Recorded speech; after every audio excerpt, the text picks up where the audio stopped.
Welcome back to the group stage of Season 3 World Championships. Up next, it's going to be Gambit. They're going to be taking on MSK in their first match here at the Worlds. But right now, I'm happy to be joined by Ozone support player, Mata. So, Mata, first of all, welcome here in North America. I know you guys have enjoyed your trip over to Los Angeles, but there's been a change in the Ozone team since you came over from the Korean qualifiers. It's Looper has stepped in, I believe, for Hom in that top lane. What has started this change? 마타 선수 미국에 오신 걸 일단 환영하고요. 네. 미국에 오신 후에 그 로스터의 변화가 있었다고 난 얘기가 있는데요. 톱레인에 옴무 선수 대신 루퍼 선수가 들어왔는데 네. 그 이유가 무엇인지요? 저희 팀이 이제 선수를 한 명 더 늘리게 되어가지고 어떻게 하면 더 전략적으로 팀을 운영할 수 있을까 해가지고 오늘 루퍼 선수가 대신 나오게 되었어요. So we ended up adding another player, Looper, to our team, and we believed utilizing Looper would add another strategic layer to our team. Do you feel he's going to be able to be fine under the pressure because he's never played at OGN Champions? Could you repeat that? He's Looper's never played in the OGN Champions League. It's a little bit surprising. Gambit versus Southeast Asia's MSK. And while most people here expected to see Gambit at Worlds, MSK is quite a bit of a surprise. They have a really interesting story, actually. So originally, they didn't even qualify for the Southeast Asian regionals. The Filipino champions, Exile, couldn't make it to Vietnam to play the LAN there, so MSK took their place in the tournament.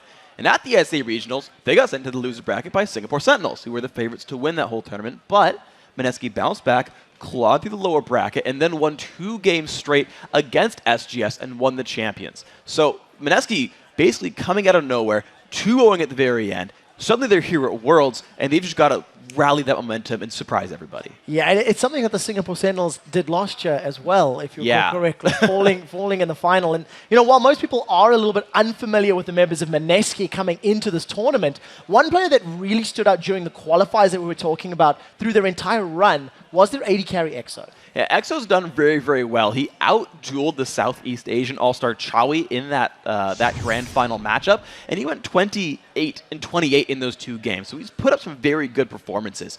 And, you know, he plays auto-attack-based carries. He plays guys like Tristana and Ezreal, who actually put out good damage throughout a fight, and that's actually really important as a carry role. So if he can keep putting all-star performances out for his team, then MSK stands a good shot in this match. Well, and while EXO and MSK are making their first appearance at a World Championship, their opponents today are seasoned world international competitors. Oh yeah, Gambit's been around for a while, and last year 4 of the 5 of them tied for 3rd at the Season 2 World Championships. These guys have never placed below 4th at a major international lane. These guys do not underperform. And so this, I'm going to say, gives them a bit of an edge coming into this tournament. Yeah, to say the least. Yeah. Because, you know, after their 3rd place finish last year at Worlds, there was a lot of expectations for Alexish and his entire team coming into Season 3 of the European LCS. But you have to be very honest, because unfortunately for Gambit and for all of Gambit's fans, they didn't actually live up to the hype that was placed on them. You're right, they had kind of a rough time. So they had a pretty good spring split. They finished 2nd there, but then they kind of slipped up a lot in the summer split. They never held the 1st place spot. They had a very narrow run in the playoffs. They had to take the 3rd and final spot there. And a lot of this was because they lost their support player, Edward. He went over to Curse in North America, and they've made multiple roster changes since then. Right? They had Darker in there for support, swapped him out for Voidal now, and they're just now starting to gel together again. And the postseason started to finally look a little bit better, but they've got to keep that going up. They've got to have a better team coming into Worlds. Now, they boot camped in Kiev. They had a very strong final week of the regular season. They took top 3 in the postseason there at Gamescom, so they are improving, but they've got to make a big push here in the postseason. Yeah, one of the things that really stepped out is they did continue that very good play over in the playoffs, and they have continued that boot camp, and we haven't seen how well they've been doing since then. And you know, one of the major improvements that came out of this specific boot camp was the incredible play of their duo lane of Genji and Voidal. And the reason I really highlight that is because they stepped up their performance on the Rift during the last couple of weeks. the early stages of the summer split, Genja Yeah. plus Darker, Genja plus Voidal, was not quite as scary as it was during the playoffs. Yeah. So like we touched on before, coming into the summer split, Gambit had to replace Edward.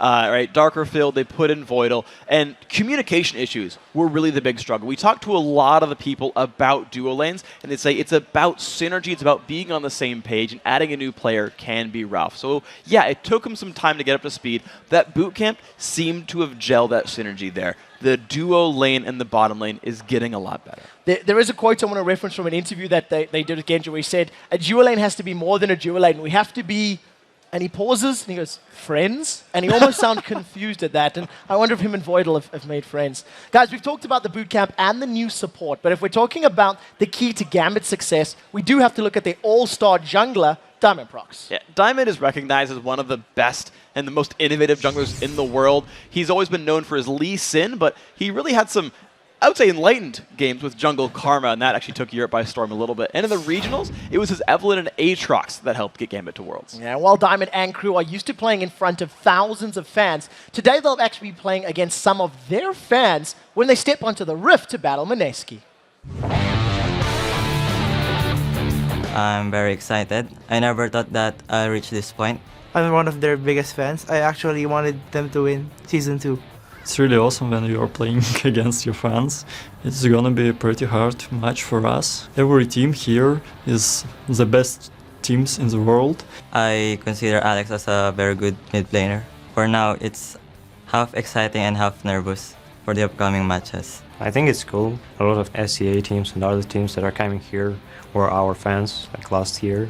I think a lot of teams are looking up to Faker, and he's 17, so it doesn't matter. I don't think that we are that old. Honestly, I think they're gonna win it all. We have a little chance, but we will do our best to get that cup. They're still good. They are still like one of the best teams in the world because they're here. So we need to play our best and just win them.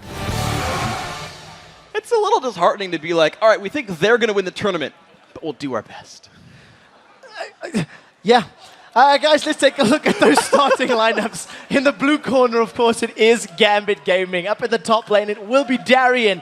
In the jungle, it's Diamond Prox. In the mid lane, Alexish with Genja and Voidal as your AD carry and support. And on the red side, it is the underdogs of MSK. Snoy in the top lane, Kaigu in jungle, Yume in mid, EXO is the AD carry, and TG on support. Well, I'm definitely looking forward to seeing how this picks and bans phase goes forward, because there's things that we've theorized backstage that MSK may decide to pull out some unorthodox things during the picks and bans just because they do play another region. And as an underdog, if you pull out those surprise picks, those surprise champions, it can catch your opponents off guard and help you pick up victories. And we've seen this happen.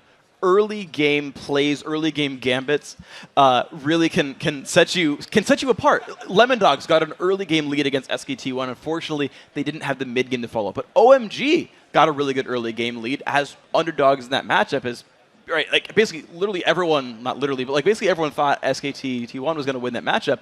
But if you get an early lead and hold it, that's actually super, super massive for your team, and it lets you push forward, and it lets you get that victory. Lets you snowball the item lead and just crush. So you've got to start out strong. The thing for MSK is to make that a substantial lead. Yes. Because Gambit is a team that is incredibly well traveled. They have played from behind many, many times. One of my favorite victories that they've been able to pull out was at Intel Extreme Masters Kiev, where they lost to, I think it was the CJ Entersis, if I recall correctly, and got dropped to the lower bracket, came from the lower bracket up to win 2 series and actually win the entire tournament after getting knocked down. And there's a famous sort of way that Gambit plays in many of these tournaments. They lose early in the group stages and then ramp up and peak at the right time. So we'll have to see if that trend continues here. All right, well, coming in when these guys are cold is going to be the best chance then for MSK here. Picks and bans coming through. Jarvan and Shen, I mean, these are the standard things. And what I actually want to look at is what happens with the AD carry picks and bans, because they're vastly different players. Genja's full utility, Ashe, Varus, Misfortune, Champions who can press R and contribute to a team fight. Whereas it's like the Ezreal, the Tristana, the auto attackers here for EXO, and those bans will only be one-sided. I'm really happy you do highlight that, because Genja as an AD carry does tend to rely more so on his abilities than most of the AD carries at the top of the scene. However, during the playoffs, he really stepped his game up and he became a threat to be reckoned with. The bans are all in. Lee Sin and Thresh taken away there from MSK. They have targeted 2 of them at Alex, the Zed, and the Orianna, but it does leave Ari up and available. Yeah, so there's Sona, and with Thresh being banned away as well, this actually limits a lot of the support options left for MSK, actually. Those are two of their most popular champions that they ran throughout their qualifier run. So suddenly, some of their options are going to be dropped away. But it's interesting kind of when you look at the bans here for Gambit, they've banned away champions that they like to play. Thresh is Voidal's most played support. Lee Sin is what Diamond's known for. Jarvan, another champion he plays a lot, but they're basically not respecting MSK's champion pool, saying your pool's smaller, we've still got more to get back on, even if we ban our own stuff. Be interesting to see where Gambit decides to throw either the likes of Evelynn or Aatrox. Aatrox, a champion that we've seen in Darian's hands, we've seen in Diamond Prox's hands, and of course Eve. I mean, if you think back to the All-Star game, he was dominant on that jungle Evelynn, and it's something that Gambit like to trend towards. So we'll have to see what they decide to go with in these next couple of picks. The one thing you have to think about when you play jungle Eve is, do your lanes have crowd control or your ganks are useless? Now, thankfully, Renekton is still here, as is Aatrox still here for the top laner Darian, so that he can actually follow up on Evelynn ganks to force kills. So that is one thing you're going to have to consider when that champion comes through. But on the other side for MSK, the Fiddlesticks coming through, we've got to assume as a support, the jungle Nocturne as well. And the thing is, they're basically looking for more engage off of this. The Diana comes through, the Nocturne follows up, the Fiddlesticks follows up. They're all going to want to try to go in there, wombo, and force a lot of aggression on the Gambit team. That's how they're going to look for their win. 7 for 7 on Corki right now. We talked about how Genja likes to rely on his abilities. He likes to cast spells while dealing damage. There is no better AD carry that fulfills that sort of role than a Corki. Exactly. So he will be more of a... It's more like towards the Misfortune side than the Ash Varus side, where his goal is to deal damage in the team fights, but this still does fit his playstyle. Diamond is a player who basically never buys attack speed. He'll go Merc Treads more than he'll go Zerkagrees, basically. He'll stack Bloodthirsters just to get more bullet time damage output, and this fits his style very, very well. We've talked to Doublelift a lot, actually, even off the cameras, he says, yeah, you want to just keep adding damage items. I would stop at Zeal and get a Last Whisper on like even someone like Caitlyn, just to make sure that I have actual attack damage to be useful. Well, we'll see how Genja decides to itemize in this particular matchup.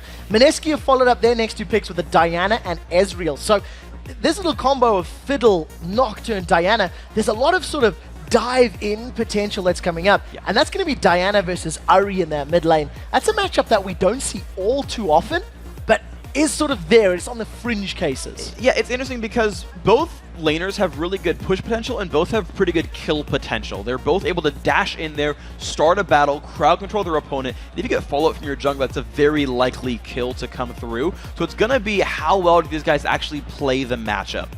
It's going to be more of a skill matchup, and with Alex Ich being a world-renowned mid laner, and again, MSK saying, oh, we're fans of you, you've got to assume the skill lead probably goes to Alex's side, but you never know. Up in this stage, people go superhuman sometimes. Well, it's a big stage. It brings out the best in people when you're sitting in front of this crowd and there's so much to play for. Yeah. You just get completely in the moment. Now, we do see the Gambit composition with Renekton and Aatrox. They have really rounded out the sort of mobility. They've got a great in-your-face sort of potential if they want to do pick those, if they do want to pick those fights. But on the same token, there's a fair amount of survivability there. Renekton's ultimate, Aatrox's passive will bring them back to life, you know, in worst-case scenarios. Gambit have built themselves a brawling competition. Their hard engage is kind of mid-range. Renekton can get in, Ahri can get in, Aatrox can get in, but it's all kind of shorter range. It's not Malphite Orianna. It's not Ashe Arrow. So they're looking to fight more in the jungle and just brawl because they're really good at fighting those mid-range fights. On MSK's side, they actually have dive potential. The types of fights MSK wants are different. Even though both these teams like to 5-on-5 with their general compositions, the types of fights they can pick are very different. MSK with the top lane Zac in there will dive hard, and they will just look for openings and try to capitalize. For the most part, both of these teams have actually got comfort picks here. Yeah. I mean, you know, seeing TG on that Fiddlesticks is a slight change. His most played champions were Sona and Thresh coming into this.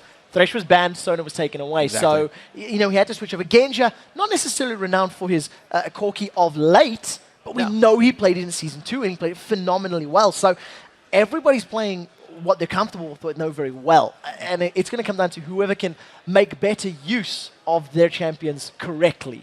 Yes. It is a clash of different styles, and whenever that happens, just as we've seen throughout the game so far today, when you have different styles going at each other, you've got to basically exert your style better and say, we're going to fight on our terms and keep doing that. And that's how you get yourself ahead. Well, while the players are loading up into the Rift, let's take a look at who you guys think is going to win this matchup. According to LOLesports.com, 79% of you think that Gambit will be victorious. Every single one of our analysts have picked Gambit. But traditionally, Gambit start the group stages of almost every tournament poorly. So we'll see if history or an analyst's predictions is the correct one to go for here. Remember that they're actually no. This group are not yet like educated predictions. You guys all get to cheat throughout Group A by voting in Research. as you see teams play. Research predictions. Weren't you listening, freak? To you, no. So, ladies and gentlemen, we are live for Game 2 here in Group B. Gambit on the blue side, MSK on the red side. The compositions right now definitely lean towards tons of action, and we'll have to see who's able to manage to pick up a win in this early stage. Right now, both teams starting themselves off defensively, and Kage, he's hanging himself down in this bottom lane with EXO and Yume. So Gambit already doing something a little bit different that we don't see very often. This is a research choice here. They've awarded their own Tri-Brush, expecting this invade from MSK. This is an uncommon ward. If someone uses their body to watch this, you typically see them leave when you get into that brush. You'll actually see them as they run away. So this is actually MSK not knowing they're spotted on this invade. Well, they are going to be stood right on top of that ward. Gambit will be saying, we have done our homework, and there will be little grins across the faces of the Russians as they are fully aware of their opponent's positioning. Now, they are setting themselves up potentially to trap. We'll have to see how they play this one out. As I say that, MSK advance forward and Gambit immediately back away towards their opponent's red buff. MSK with some early vision. This gave Gambit any wards they wanted. They knew all 5 of MSK were the bottom side. MSK had to be very careful about their invade paths. But at the end of the day, the Philippines team, they got actually really good wards down. They got one over by the Wraith Brush left-hand side. They're camping to steal away red. And Gambit, now they have a pretty good idea of where they need to go, but they're still getting spotted while basically stealing back their own red. All right, Diamond Prox and Darien are going to get spotted up by that ward, so MSK are going to be aware of the steal. Gambit are going to be fully aware that their red buff is being taken away, and as it stands right now, Genja tries to steal with a Phosphorus Bomb. That's quite a bit of damage early on. We do know he can't chase as he put that point into the Q, not the W, and at the end of the day, Kage gets away, just losing a little bit of HP. Genja was one auto attack away from stealing that was Phosphorus Bomb. I want to point out how close that was. One auto attack slower, one less auto attack from EXO, and that would have been a stolen red buff there by Genja. So despite everything, it's still a pretty smart read, but these junglers will be trading buffs equally. They both got a steal on red, they're both grabbing their own team's blue. And with a standard duo lane bottom as well, you likely won't see early jungle pressure because it's hard to force things when you don't have crowd control in your lane yet. Well, we'll have to see how it works out right now. TG trying to trade with Genji, and you know, at the end of the day, damage looks even, but Voidal's going to be able to heal that up in the not too distant future. He does hit level 2. We know he's got Dark Wind leveled already. But MSK are the team that's pushing, so they're actually going to hold on to a level lead for a little while here. And with that pink ward down in the brush, Voidal can no longer ward down there. Now, it's hard to force a gank with a low-level Nocturne, but as far as jungle control and brush control goes and free harass, MSK has it here. Yeah, TG just playing to be a real nuisance right now. Basically, every time a cooldown's available, he's throwing that onto Genja, just poking him and forcing him backwards, making him miss some CS. Diamond Prox has snuck himself up to the top tri-bush and wants Snowy. And there's no wards there. He looked at the starting build from Snowy and said there's no wards, I can sneak in and go for a gank, but Nocturne's nearby for the counter gank. So we'll have to see how this pans out. Kage is about to bump heads with Diamond Prox. They see each other. Level 3 versus level 4. Shroud of Darkness goes up. Kage gets thrown into the air, but the fear throws Diamond backwards. He flashes forward. Remember, Bloodwell is available, but junglers without flash. That was an incredibly close trade right there. Diamond is saying, I'm going to go for the fight. And because Darien was the one pushing, he got to that fight first. It was his team that was winning the battle. But Genja's so incredibly low. He's been exhausted. The Dark Wind bounces. First blood secured by TG. Now Ignite is ticking. Voidal tries to chase him down. 70 HP as it wears out. And MSK with the first blood big play. And there's the level advantage at work right there. Genja still level 2, pretty weak barrier. And Voidal, because of how late he leveled up, only got so much time to pump healing into his teammate. Voidal has plenty of mana, but not enough time to keep Genja healthy.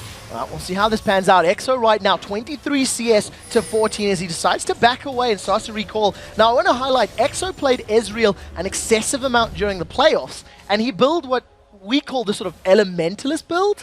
I don't know if it still applies. I don't know if it still applies. I almost want to wait to see what he buys as he just recalled. So it looked like a Trinity Force build right here, but he actually had been going Bloodthirster into Static Shiv into Iceborne Gauntlet, and he was just, applying elemental damage the whole time around, which isn't a thing in League of Legends, but don't worry about it.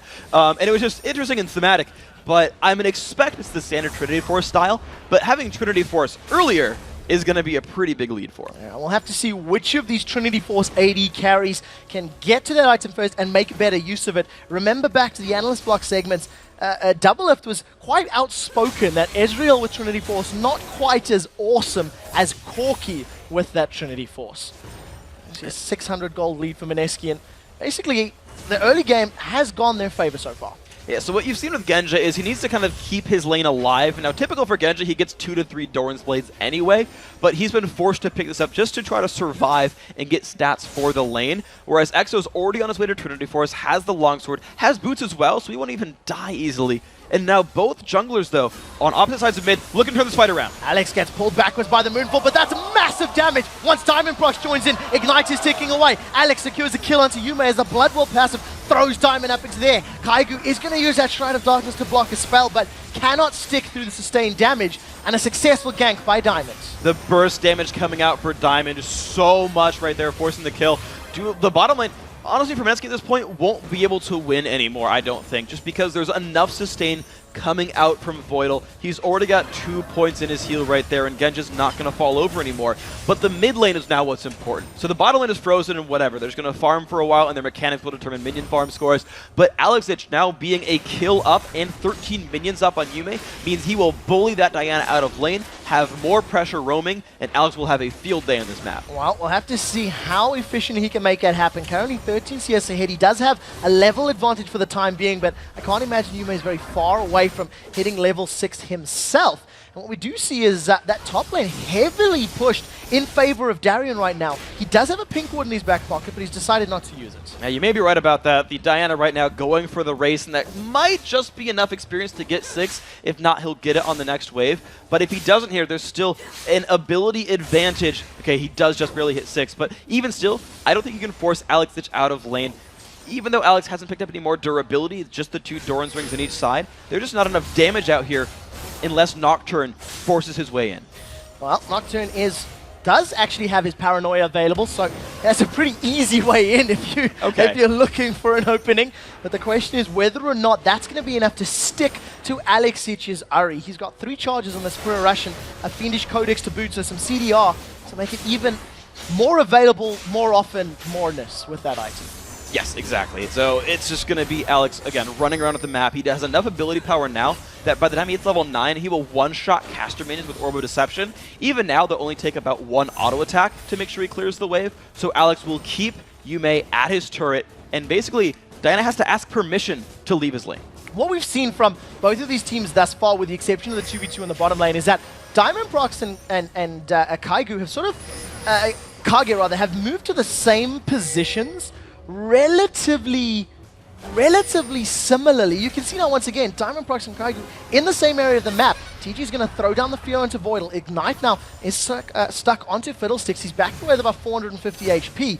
And you can see that Kaigu is just going to backward clean. They seem to be ganking in similar parts. The Gambit has ward control. Diamond is not spotted coming in. True Shot Barrage goes down. There comes the Paranoia. We're going to see Nocturne fly forward. He throws himself onto Diamond Prox. Now the Blades of Torment actually misses. There's no Blood Well available. MSK secure the 2nd kill of the game. Genja falls so low, and the exhaust mitigates any kill potential. The just amount of crowd control that comes out of Fiddlesticks with his abilities. He has not got a point in Drain. It's 2 in the Silence, 3 in the Terrify. Used Exhaust as well. That's so good at locking up targets. And Diamond, look at his build. There is not a shred of tankiness in that build. He's only level 6. That is an easy champion to destroy when you focus your efforts. Darian is not respecting Snoy here at all. He's doing this lane cutting with Renekton, farming between 2 towers. And Darian, a player in EU that traditionally feeds to win. The running joke is, if Darian goes 0-5, Gambit will win the game. Because whenever he's being focused by his opposing team, Gambit tend to use that to control Dragon and push other objectives. And right now, he's painting a massive bullseye on his back. Yeah, he is, but he's building tanky is the thing. The Giant's Belt already done right here. Not even going for the standard Spirit Visit build you sometimes see against a magic damage top laner. He's like, no, I'm building Sunfire. I'm going to be a split pusher. You're going to hate your life. I'm sorry, MSK, but Darien is here to stay in that top lane. Well, we'll see how effectively Darien can continue to push it out. A decent-sized wave in front of him, so this will even out those numbers. And across the board, it is still very, very close. Alexic holds on to a very minor 9 CS lead in the top lane. And we see some differences here from our AD carries. Phage picked up for Genja's Corki, as opposed to a Sheen pickup from EXO's Ezreal, and we imagine they're both working towards that Triforce as quickly as possible. The pickup for EXO makes a lot of sense right there. Longsword actually lets you last hit under turret. You'll actually, it guarantees you can last hit minions, either melee or range, without support from your support. So that was a smart pickup, but Sheen is so easy to apply from Ezreal. It's actually the build I would recommend as well for both these champions, because it's much easier to apply with Mystic Shot than it is for Corki. But the interesting thing is, with Gambit's ganks failing, they wanted that bottom lane gank to go take Dragon for free by building a big lead, and then Alexic is more powerful than his mid lane opponent. But with that gank failing, MSK have actually a really good opportunity to wait for the team fight phase and force them, but Diamond's coming back. So we do see Crescendo is available, as is Flash for Voidal. The question is, do they want to jump in to use that? You can see MSK grouping up towards the mid lane. It looks to be just a matter of time before somebody jumps onto their opponents. This time, though, Kaigu decides to back away and get out as safely as possible. So let's see what happens right here, because the top lane hasn't done much. Gambit are still trying to bait a fight in the bottom lane. Darien's been sitting here for not Darien's, but Diamond's been sitting here for about a minute, but Nocturne shows top. This is not good for Darien. Darien throws down the Dominus, is going to flash away and actually gets out basically just through walking, but ultimate and flash burned. And as we talked about, spend some time giving some love taps to Darien, and Gambit say, we want to Dragon. Very well orchestrated play here by Gambit. There's not people around to stop this. Not successfully anyway. TG off to the side, and Alex goes for it. Oh, the charm doesn't land though, but TG is just getting chunked down. Between Alex and Genja, they pick up a kill and a dragon and extend the gold lead, and Darien just returns to the lane to continue farming. That was just, it was unnecessary there for TG. He, there were every cooldown was available here for Gambit to use on him, and we see a lot of Ahri's kill supports. That's probably their #1 source of food, is Ahri's killing supports. And it happened right there again. TG unable to land any abilities to stop that chase down. Genja coming up from the bottom as well, really useful. But that's just a play you'll make as Gambit 100% of the time. It's just an unfortunate choice there by MSK. Who fed Ahri? It tends to be those supports, and we'll have to see if Alex can continue picking on TG's Fiddlesticks. Of course, Fiddle, with all of that crowd control, the silences and the fears, can make Alex's life very difficult. He still only holds a very small CS advantage in the mid lane, as well as that additional kill, and now Dragon Gold. I'm actually surprised by Alex's choice of build. He's not playing that sort of playmaking, roam around by Deathfire Grasp and kill everything Ahri we see from most players. He's actually going towards the Abyssal Scepter, afraid of Yume. He actually does not want to get jumped on. Despite the early lane matchup being good for Alex, Yume's held on. He's got a Nocturne to dive in and force kills on Alex, so he's building a bit defensively. So to be fair, there's two things about this. There's a lot of magic damage from the rest of the MSK lineup that also backs it up, but in addition to it, Alex hasn't had the strongest of splits throughout the summer split. He has been fairly hit or miss. He wasn't quite as dominant as he was in the spring split or even last year. And maybe a slightly more defensive start can at least make it safer for him to get to that power position. It's definitely something you can't discount at a tournament as large as the Season 3 World Championships. Sure, absolutely. It's just interesting to see Gambit play a slower-paced game, especially when they're a sort of like mid-game focused team of just picking fights with mid-range champions, and they're not really forcing the issue, but TG is! Oh, take a look at that. Crowstorm into a flash. Crescendo locks TG up under the tower. Massive turret damage. Ignite is ticking away. The Phosphorus Bomb picks up a kill. Now Genja carries on chasing. Remember, the Phage movement speed increase is going to allow him to chase away, and you actually see EXO using that Arcane Shift defensively. The area of effect damage from Corki, even though TG's team was body blocking for him, the AoE was big enough that he still reached in and picked up the kill. But so this is Gambit not forcing the issue, but kills still just keep falling into their laps. Good individual play, good turnarounds. Darien pulling attention and is taking global objectives is working here for Gambit. And we do see Darien. Dominus is not available. He slices once, he dices twice, and gets out cleanly away from Yume. If he hadn't set up that reset, he would have gotten picked off. That was a really nice attempt from the Moonfall there from Yume. So Gambit, They're playing a slower paced game, which surprised me a little bit, but let's actually talk about what they're trying to do with this then. It's basically a game of pressure and putting damage in the turrets. Their mid lane has been out-pushing the whole time, but Alex is about to get flanked. Well, we'll have to see how well Kaiger can do it, because this looks like a replay. This time around, Yume flashes out of the knock-up, and that means Diamond does not get time to deal damage. They've traded Flash for mid laner for Flash for jungle, and this time around, MSK get out safely. They do get out safely, but Gambit actually has an advantage here on the mid lane. If they wanted to pressure the turret, they could do it. I'm just surprised by how defensively they're playing. This is not the Gambit I'm normally used to seeing from these guys.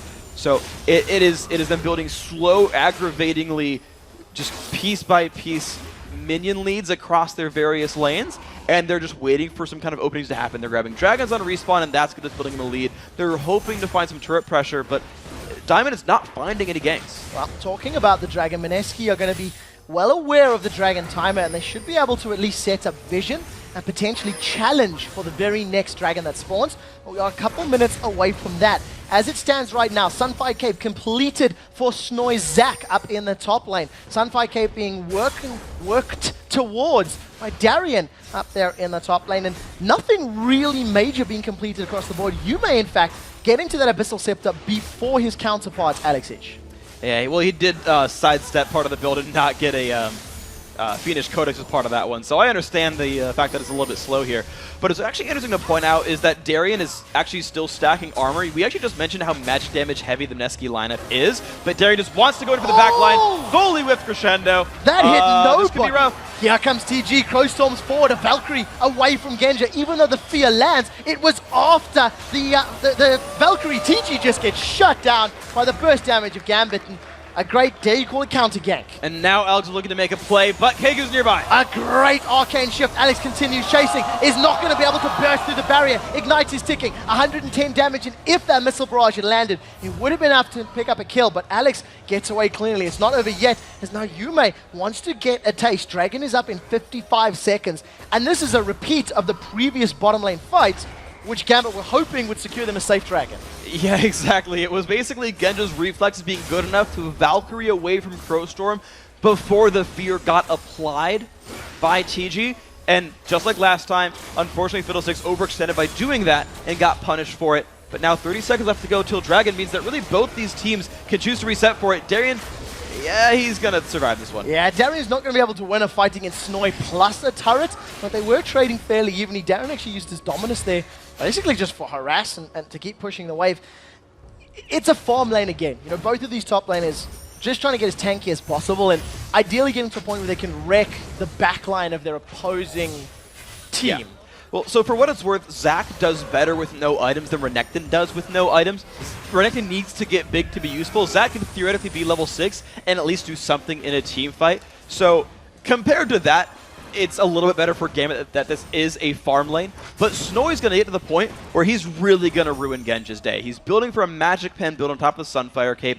I expect to see a Haunting Guise come next. And remember that Yume is also diving the back line and built Abyssal Scepter. Genja will not have magic resist in these team fights and will very easily be killed by Diana Zac. Oh, Genja with his Trinity Force completed is just shredding through Exo's HP bar. You see a critical hit there as he was forcing him back, and Exo simply cannot win trades against a completed Triforce. However, he's just completed his own, so we'll be seeing some slightly more fair trades. 3-level difference between Darien and Kaiju, and Darien decides to back out and realizes he's outnumbered.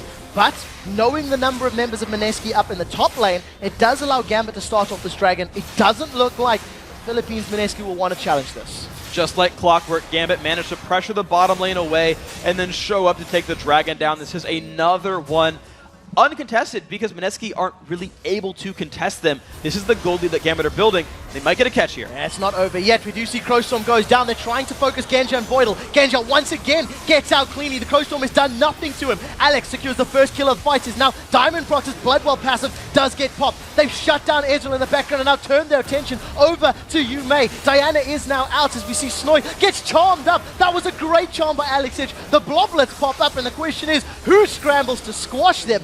Alex goes 3-0-3 killing spree, 4 for 0. They get Dragon, and they're going to take blue buff. This is complete control from them. As we do see a dive forward from Kaigu, the Fear proc throws Genja backwards. He may not be able to get away. That is a shutdown for Kaigu. He smites a minion on the way out, and it's just a matter of time before Gambit pick this one up. Darian says, do want Charm lands, knock up, and Russian Overlord secure their 9th kill of the game. And Gambit going for a roaming death squad basically after the dragon pickup, making sure no scraps were left there.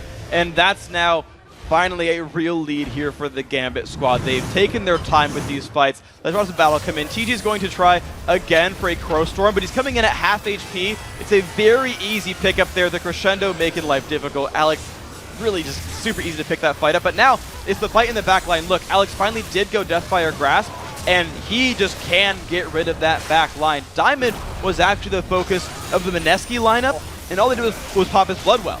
The backline assassination was never found by Mineski. You saw the Let's Bounce used at the end of the fight.